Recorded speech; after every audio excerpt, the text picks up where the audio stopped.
Kami ingin bagaimana semua aspirasi masyarakat itu ditanggapi berdasarkan apa adanya.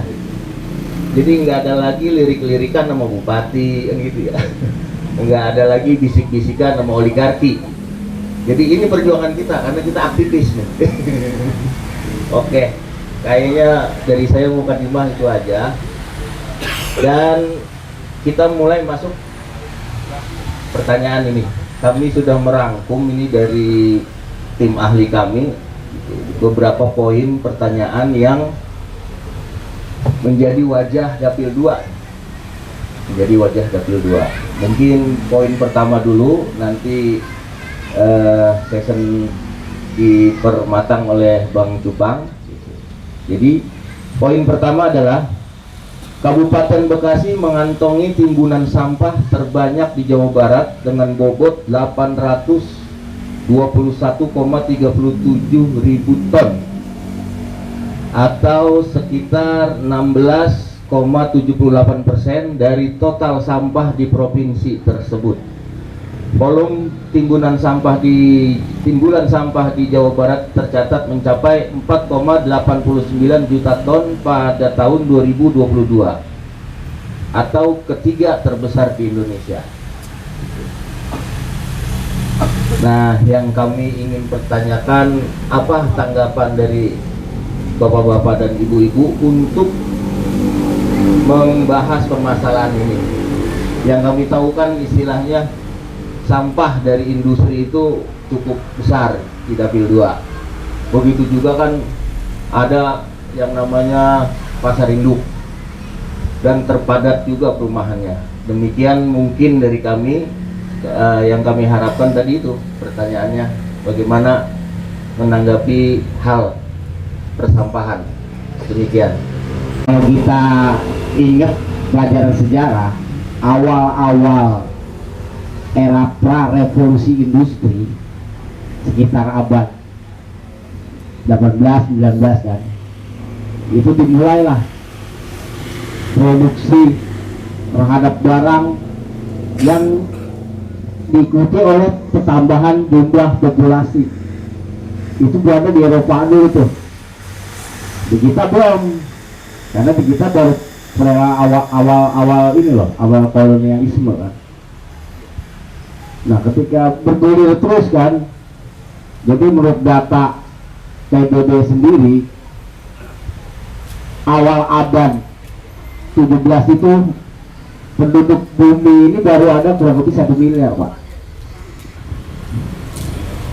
Hari ini menurut data itu udah 7 miliar lebih penduduk bumi. Coba bayangin, dengan segitu banyaknya populasi, manusia itu sifatnya kan konsumtif, dibarengin dengan industri teknologi yang terus berkembang dengan segala kebutuhannya, menjadilah pasar di situ kan berkembang.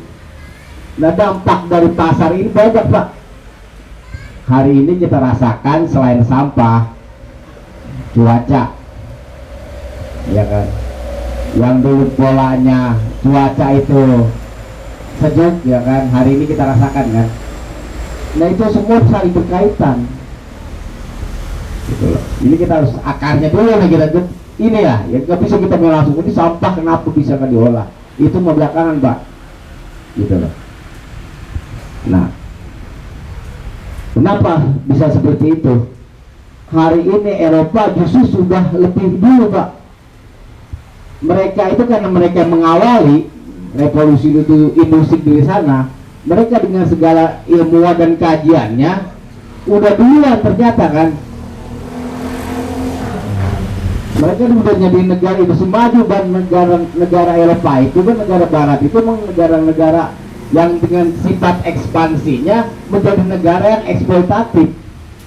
Disebabkan kenapa? Karena revolusi industri sendiri tidak berdiri sendiri. Menurut analisa para ilmuwan sendiri, terciptalah di situ suatu sistem namanya kapitalisme. Dari kapitalisme yang sangat boros sumber daya alam, jadilah seperti ini gitu loh. Negara-negara jajahan, karena mereka butuh pasar, hasil produksi industri. Mungkin saya sedikit ngasih gambaran tentang sebab musabab kenapa hari ini seperti ini, karena dari situ kita bisa milah-milah Pak, kenapa sistem politik kita hari ini seperti ini, kenapa ekonomi kita yang eksploitatif seperti ini, kenapa politik kita ini seperti ini hari ini gitu loh. Kampanye begini ya pasti ditanya ya. Jadi Bang, terkait sampah kita harus melihat persoalan ini secara komprehensif dan holistik. Nah, dimana kalau kita kaji sebetulnya persoalan itu ada dua persoalan besar terkait sampah. Pertama adalah soal struktural, kedua soal kultural. Apa yang saya maksud dengan persoalan struktural? Tidak lain dan tidak bukan adalah kebijakan, dan ini adalah kewenangan pemerintah daerah. Bayangkan Bekasi yang kita sudah betul-betul ada pada titik kritis lah terkait persampahan. Ini Burangkeng saja terus-menerus bermasalah, ya, dimana tumpukan semakin tinggi, sementara perluasan wilayah juga tidak bisa. Apatah lagi warga sekitar juga terus melakukan bargaining, ya, minta tambah apa namanya tiap bulannya lah kira-kira. Ya biasa itu mah ya. Pertanyaan mau sampai kapan begitu? Sementara secara populatif kita juga terus bertambah Kabupaten Bekasi. Sekarang kan penduduk sudah 3.113 menurut data BPS. Makanya kursi anggota dewan yang tadinya 50 ditambah 5 karena kita sudah di atas 3 juta. Maka jadi 55. Jadi 55 kursi diperebutkan oleh sekitar 900 caleg. Terbayang kira-kira seperti apa kompetisinya, ya. Di dapil 2 sendiri 8 kursi diperebutkan oleh 90-an. Ya. Tapi saya mau kasih bocoran dulu pukul ini kali ya. Iya. Nih, bocorannya justru kita beda partai itu jadi teman. Karena ruang persaingan itu ada di dalam rumah sendiri. Rumah sendiri. Iya. Iya, begitu. Oke, saya lanjutkan. Soal kebijakan kami membuat perencanaan kira-kira perda apa yang kita buat, ya kan, dalam setiap tahun. Nah, salah satu yang perda yang kita address itu ada sampah. Saya bicara lantang soal sampah karena tadi memang kita sudah luar biasa kosmopolitan, persoalan sampah luar biasa, tapi masih pakai tibung, masih pakai perda tentang ketertiban umum. Jadi orang sampah buang sampah sembarangan diganjar, ya kan. Sampai nanti ujungnya kalau memang sistemik dan itu dilakukan oleh sebuah korporasi, dia ditutup sampai dicabut izinnya, begitu cara sanksi. Nah, yang kita harapkan dari perda tentang sampah ini adalah bukan hanya pendekatan sanksi, tapi lebih luas soal bagaimana sampah ini diselesaikan bukan di hulu ya, di hilir ya, tapi di hulu sejak dari rumah tangga. Maka proses pemilahan, proses radius, terus recycle, satu lagi lupa saya. Pokoknya itulah ya, 3R. Itu sudah dipraktekkan dalam kehidupan berkeluarga. Otomatis nanti supply atau distribusi sampah-sampah yang mengalir ke hulu itu, ke hulu prosesnya, ke TPA, tempat pembuangan akhir, itu semakin kecil gitu kira-kira. Nah, itu di skala mikro, di skala rumah tangga. Pemerintah harus berpikir bahwa di hulu juga harus, ya, tidak bisa penyelesaiannya hanya insinerator, dibakar. Itu nggak bisa. Itu menimbulkan masalah baru, ya kan? Soal dampak lingkungan, ya, dan lain sebagainya. Dan itu makanya aja nih Bang Eko, ya kan, Umi juga. Kalau kita masuk di Bapemperda ini kita dorong ini. Ya. Dan terus di hulu itu, di hilir itu, sudah di hilir itu bukan hanya insinerasi dibakar, tapi bagaimana itu menjadi energi terbarukan. Kita punya industri bahwa dari sampah kita bisa memproses menjadi biogas, ya kan? Kemudian bisa jadi itu kan gini, kita punya BUMD namanya, saya hampir lupa itu namanya itu, orang ngurusin Pertamina, BPWM, ya ilahillah. Orang saya rapat terakhir itu 2000 sebelum COVID, ya kan? Waktu sebelum COVID itu saya masuk dalam pansus LKPJ, Bupati, ya. Kemudian kita memanggil seluruh mitra, ya, termasuk BUMD. Kita kejar tuh BUMD tuh soal kontribusinya terhadap PAD, soal bagaimana kedepannya mereka bisa survive dalam era persaingan industri lagi. Coba bayangkan, udah jauh dah ininya, itu sebetulnya ditutup, kita malu merenang ya, diperpanjang, mumpung ngabisin biaya anggaran, dia minta terus penyertaan modal. Terus saya tanya, oke, kami berikan penyertaan modal, kami bisa bisa setujui, tapi tolong jabarkan ke kami itunya bisnis plan-nya. Kan katanya lifting minyak kita sudah jauh berkurang. Beberapa puluh tahun ke depan habis lah. Kemudian dari aspek gas yang katanya juga itu hanya ikutan saja, juga nggak jelas. Ya, nggak jelas. Pernah sempat diskusi dengan Bang Eko soal gas itu. Terus saya bilang, kalau kondisi usaha begitu mesti ditutup. Enggak, dibilang. Kami punya kontingensi. Wah, keren saya bilang. Kontingensi apa? Jalan keluar gitu, kayak usahanya apa? Dia mau spin off, bikin usaha baru. Saya tanya, apa usahanya? Bikin hotel. Coba itu. Udah proyek lagi, itu udah. Ya kan? Dia barang-barang seperti botol aqua ini kita kelola, gimana caranya botol ini tuh bisa jadi duit buat masyarakat. Nah, kebetulan di BKMM itu kami mempunyai program tentang menggunakan bahan-bahan dari sampah. Kan sampah itu kan ada organik, ada yang anorganik ya.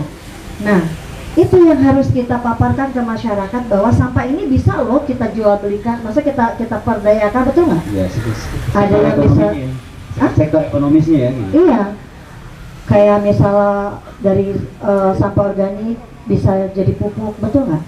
Sedangkan dari organik itu bisa buat kayak misalnya kayak pot bunga dari botol aqua sudah jadi kita jual. Itu pernah dilakukan oleh BKMM Bang Jepang.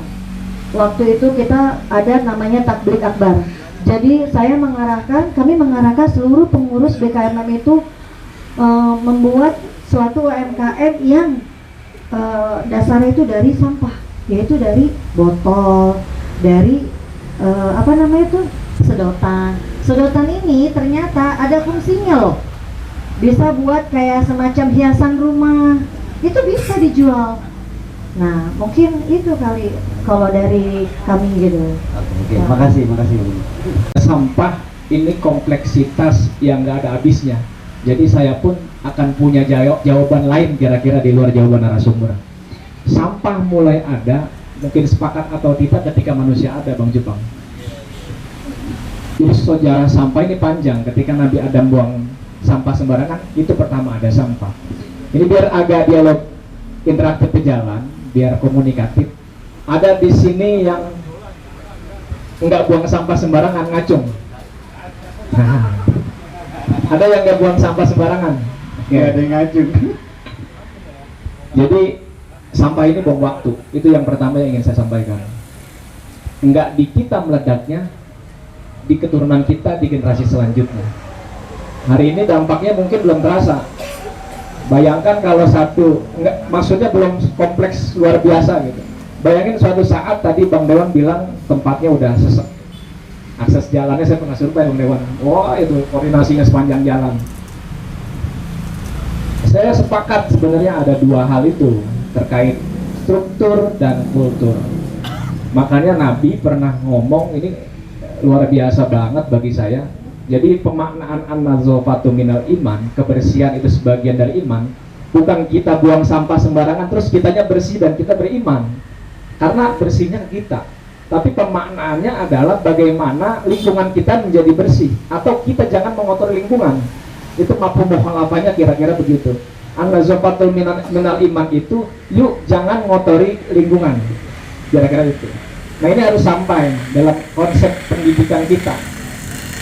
Saya pikir dari mulai pendidikan misalnya, ini harus ada semacam terobosan di mana diwajibkan, kenapa enggak sih? Setiap sekolah mau negeri ataupun swasta itu ada budaya buang sampah pada tempatnya. Yang ini udah hilang. Zaman kita dulu masih ada bersih pangkal apa, kan begitu. Sekarang anak-anak itu mulai dari kecil itu, sebagian yang sekolah di sekolahan yang bonafit mungkin diajarin, tapi udah mulai hilang.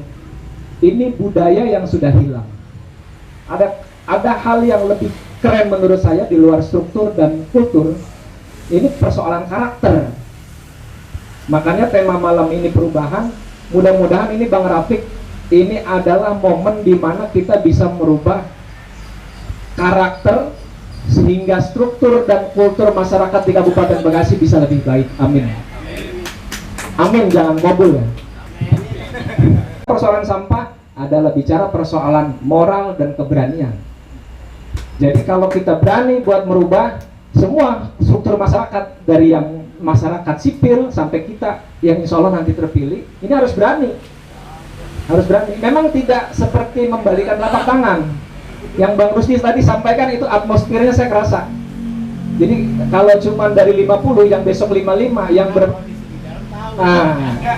yang berpikir berani untuk perubahan itu cuma 5 orang, ya kalah. Nah, doa kita dalam pertemuan hari ini mudah-mudahan kita ini tidak seperti buih di lautan. Kalau bahasa Bang Rafiq, maaf saya pakai istilahnya dari F. Saiful Fatah, tokoh aktivis analisator asli Bekasi dari Cibarusa, yang bilang di koalisi perubahan ini ada yang disebut sindrom Amin Rais atau Amin Rais Syndrome. Ini ada dua terminologi. Pertama terjadi ketika Amin Rais Syndrome ini melekat di Prabowo Sandi dan endingnya kalah. Orang luar biasa banyak, 212 dan seterusnya, 411, saya kurang ngerti hafal karena waktu itu kita di koalisi yang sebelah. Tapi ada Amin Rais Syndrome atau mobilisasi massa besar yang endingnya menang ketika Ahok PS Anies. Nah, tugas kita bagaimana kemudian mengulang kemenangan di Jakarta kemarin. Sepakat? Sepakat. Jadi bukan cuma orang hari ini lembaga survei sudah dibayar dan seterusnya. Kita paham betul di Jakarta itu beberapa lembaga survei yang nggak dapat bayaran. Anies Mohaimin tinggi, perolehannya tinggi. Banyak partai koalisi yang kemudian dibawa konstituennya juga milihnya ke kita. Nah, terus apa Bang Ombi? Ya ini tugas nasional kita di kabupaten yang salah satu persoalannya adalah sampah tadi. Saya mempunyai harapan bahwa partai-partai di koalisi perubahan ini juga akan mendominasi kursi 55 besok. Amin. Kira-kira itu. Jadi ya perlu peran serta juga aktivis 98 bicara persoalan moralitas dan keberanian ini yang bukan hanya bisa diselesaikan dari pemahaman atau edukasi kultur atau juga kebijakan struktur yang hari ini perdanya masih nemplok di tibung. Nggak ada perda khusus sampah karena persoalannya sampah ini dari persoalan bungkusan permen sampai limbah scrap, Pak. Benar nggak? Jadi kalau bungkusan permen boleh itu bikin perda, tapi jangan nyentuh itu kan nggak bisa. Ini nanti teman-temannya Bang Agah marah yang pada pegang limbah kan. Nah ini persoalan keberanian. Jadi kesimpulan saya di desa tadi kurang lebih 8 tahun ada anggaran 4 miliar.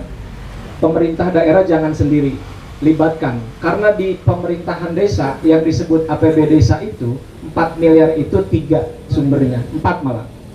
PADES ya, PADES samalah seperti iklim di kabupaten, di pemerintah daerah kecil, seolah-olah nggak ada, paling 12-20 juta PAD desa. Tapi 4 miliar ini yang terbesar alokasinya bukan dari dana desa yang dari pusat, melainkan dari kabupaten yang disebut ADD. Ini sangat bisa kemudian pemerintah daerah dengan kebijakannya memberikan dana ADD disertakan instruksi untuk prioritas penggunaan ADD dalam konteks penggunaan sampah. Bisa nggak? Bisa. Persoalan COVID kemarin semua elemen pemerintah bergerak. Ini jadi dari 179 desa bergerak bareng dengan pemerintah daerah, insya Allah nggak 100%, seperapat demi seperapat mah masalah sampah rapi. Tinggal keberanian pemerintah daerah dalam hal ini kita, Bang. Kalau pemerintah daerah nggak punya duit, Bang, tanpa persetujuan Bang Rusdi, benar nggak? Ya kan, Bang, anggarannya di sini yang sepakatin kan gitu. Nah, kita di situ punya bargaining. Hari ini minimal sampah rumah tangga dan lain-lain ini bisa terselesaikan. Demikian Bang Jufang. Oke. Terima kasih. Bang Undi.